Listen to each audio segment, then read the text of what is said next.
আসসালামু আলাইকুম ভিউয়ার্স, আমরা আলুর জমিতে স্প্রে করা দেখব এখন আধুনিক পদ্ধতিতে।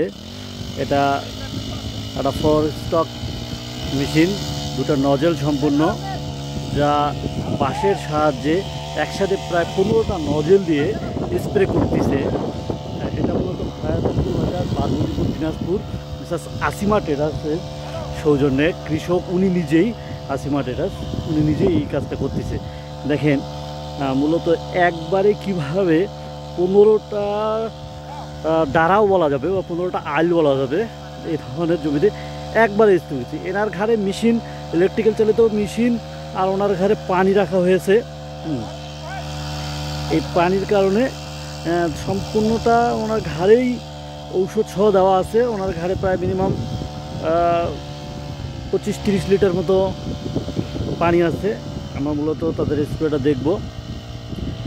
ভিউয়ার্স, আপনারা দেখতে পাচ্ছেন যে কিভাবে তারা সবগুলো নজল একটু চেক করে নিচ্ছে, যদি কোনো নজেল পানি কম আসে বা জাম হয়েছে এমন কিছু যদি হয়ে থাকে সেই জন্য একটু চেক করে নিচ্ছে। খুব সুন্দর একটা পদ্ধতি, যা আধুনিক চাষাবাদের জন্য কম, যেহেতু আমরা কৃষক একটু চাই স্বাচ্ছন্দ্য মূল্য বা একটু কম খরচে চাষাবাদ করা যায়, সেই উপলক্ষে আমাদের এই কার্যক্রম। দেখেন আমাদের অলরেডি স্প্রে,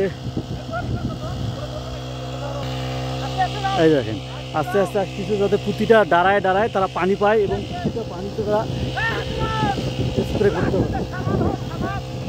আপনারা দেখতে পাচ্ছেন যে প্রতিটা গাছের গোড়ায় যাতে স্প্রে পড়ে।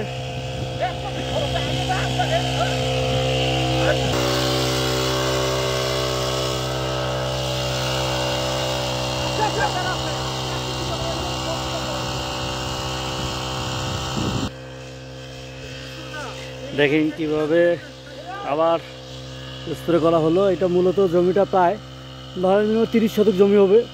30 শতক জমিতে মনে করেন আপনার 3 বার আপ ডাউন করতেছে, তাতে ওদের স্প্রে করা মোটামুটি প্রায় ক্লিয়ার। হ্যাঁ, আপনি খুব অল্প সময়ে তারা স্প্রে করতে পারলো, খুব অল্প সময়ের মধ্যে। এই যে এখানে হলো পানির ডোল রাখা আছে, আর এখানে হলো 2 হর্সের মেশিন। ভিউয়ার্স, এখানে দেখা যাচ্ছে পানি পর্যাপ্ত পরিমাণে গাছের মধ্যে পড়তেছে এবং সম্পূর্ণ আলুর গাছেই পড়তেছে, আমরা দেখতে পাচ্ছি।